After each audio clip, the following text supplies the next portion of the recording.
हरियाणा भाजपा की एक ऐसी नेता जिसने राजनीति के लिए आईआरएस यानी कि इंडियन रेवेन्यू सर्विसेज की नौकरी छोड़ दी और फिर राजनीति में एंट्री भी ऐसी मारी कि जहां भाजपा पैर तक ना रख पाई थी वहां पर कमल खिला दिया। सोच में पड़ गए होंगे कि आखिर वो महिला है कौन। जरा ध्यान से सोचिए कि भाजपा आज तक हरियाणा में कमल कहां पर नहीं खिला पाई थी। अब भी नहीं सोच पाए तो चलिए हम बता देते हैं। अजी और कौन, बात कर रहे हैं सुनीता दुग्गल की। सिरसा में सुनीता दुग्गल ने पहली बार भाजपा का कमल खिलाया और वो भी इनेलो के गढ़ में। तो आज के इस एसएनए में हम हरियाणा भाजपा की ऐसी महिला नेत्री के बारे में जानेंगे जो आज भाजपा के सांसद हैं और सदन में अपनी दहाड़ से सबका ध्यान आकर्षित करती हैं। नमस्कार, स्वागत है आपका एसएनए में। भारत आज का वो शो जो खबरों का विश्लेषण करता है। खबरें होती कौन सी हैं? खबरें होती हैं वो जिन्हें आप जानना चाहते हैं। वो व्यक्ति विशेष के बारे होती हैं, वो राजनेताओं के बारे होती हैं। उनके पूरी कहानी, राजनीति की पूरी दास्तान आपको एसएनए में हम सुनाते हैं।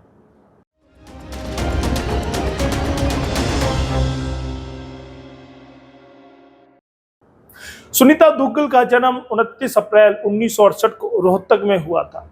रोहतक वही जगह है जो कि हुड्डा का गढ़ मानी जाती है। सुनीता दुग्गल 54 वर्ष की हैं और शादीशुदा हैं। मौजूदा समय में सुनीता दुग्गल सिरसा सीट से भाजपा की सांसद है। उनके पति राजेश दुग्गल आईपीएस हैं और हरियाणा में एसपी के पद पर तैनात हैं। उनके 2 बच्चे हैं, एक बेटा और एक बेटी। एथलीट हुआ करती थी सुनीता दुग्गल। कॉलेज के दिनों में सुनीता दुग्गल खेलों के प्रति बेहद ही सजग हुआ करती थी। एक इंटरव्यू में उन्होंने खुद कहा था कि वे स्विमिंग से लेकर हॉर्स राइडिंग तक करना जानती हैं। वे हर उस खेल में माहिर हैं जो उनके भाई को भी आते हैं। यहां तक कि उन्होंने तो स्काई डाइविंग जैसे एडवेंचर्स स्पोर्ट्स गेम में भी हाथ आजमाए हुए हैं।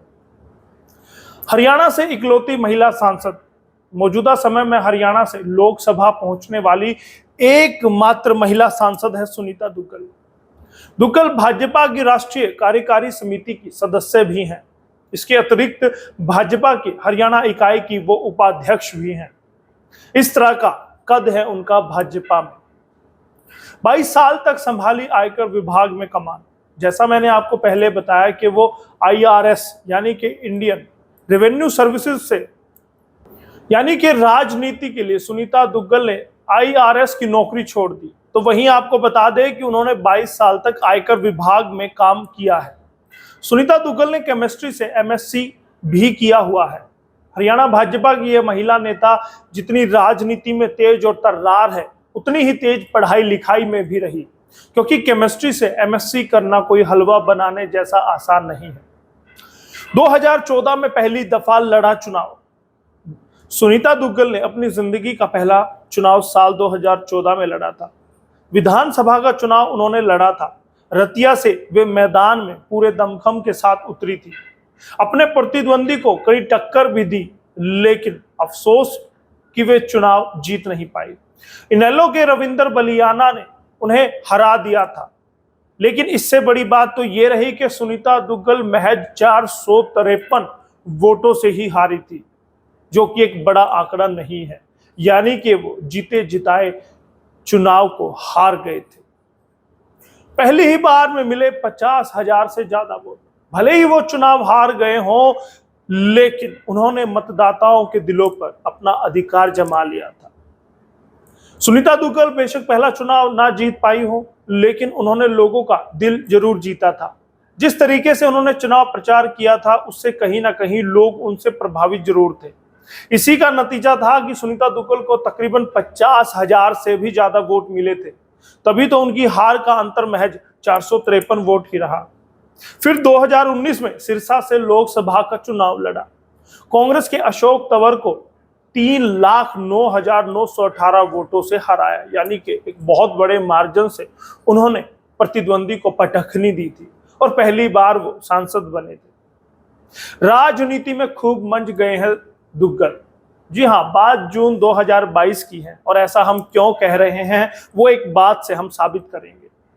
बात है जून 2022 की जब रोहतक में संत कबीर दास के 624वें जयंती समारोह में सुनीता दुग्गल ने मुख्यमंत्री मनोहर लाल को रिश्तेदारी में अपना मामा बता दिया। सांसद ने बकायदा इस रिश्ते को स्पष्ट भी किया। सुनीता दुग्गल बोली कि रोहतक में मेरा नानका है, मैं यहां अक्सर आती रहती थी, यही कुछ पढ़ाई भी की, मुख्यमंत्री भी रोहतक जिले के हैं, इस तरह वह मेरे मामा हुए। मामा के नाते उन्हें मुझे कुछ ना कुछ शगुन देना ही पड़ेगा। शगुन के नाम पर सांसद अपने मामा से करीब 1 दर्जन घोषणाएं कराने में कामयाब हो गए थे। तो कह सकते हैं कि वो राजनीति में बहुत ही कम समय में परिपक्व हो गए हैं। यानी कि जहां नए लोगों को नेता बनने में, राजनीति की बारीकियां, पेचीदगियां समझने में खासा वक्त लगता है, तो सुनीता दुग्गल बहुत ही कम समय में मैच्योर हो गए हैं राजनीति में। ऐसा नहीं कि वह मुख्यमंत्री के साथ रिश्तेदारी निकालकर सिर्फ जनता का फायदा ही देखते हैं, वक्त आने पर मुख्यमंत्री के पक्ष में भी खड़े होते हैं। बात 2022 की ही है।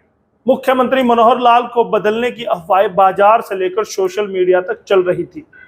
उस वक्त भाजपा नेत्री ने अपना संगठनात्मक भूमिका निभाई और मुख्यमंत्री की उपलब्धियां गिनवा दी थी। मैडम दुग्गल ने हरियाणा में मुख्यमंत्री बदलने की चर्चाओं को अफवाह बताया था। उन्होंने कहा कि मनोहर लाल अब तक के सबसे बेहतरीन सीएम हैं। मनोहर लाल ने प्रदेश का अभूतपूर्व विकास करवाया है। उनको बदलने की जो बातें चल रही है वो राजनीतिक षड्यंत्र है या विरोधियों का प्रोपेगेंडा है। अपने मुख्यमंत्री का बचाव करने के अलावा विरोधियों पर भी करारे हमले करती हैं दुग्गल। एक बार सुनीता दुग्गल ने इनेलो नेता अभय सिंह चौटाला के बयान पर पलटवार करते हुए कहा था, जिसमें उन्होंने विधानसभा और लोकसभा चुनाव जीतने की बात कही थी।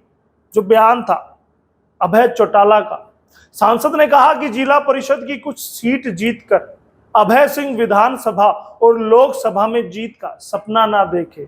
एक विधायक के साथ 2024 में सरकार बनाने का दावा करना बेईमानी लगता है। यानी कि वो अपने बचाव करती है, अपनी पार्टी का, अपने नेताओं का, अपने मुख्यमंत्री का बचाव करते हैं, तो विरोधियों पर वो तंज भी कसने से पीछे नहीं हटते। इसी तरह की शख्सियत की धनी है सुनीता दुग्गल, जो सांसद हैं, इकलौती सांसद हरियाणा की हैं, जो संसद में दहाड़ते हैं, हरियाणा की आवाज उठाते हैं।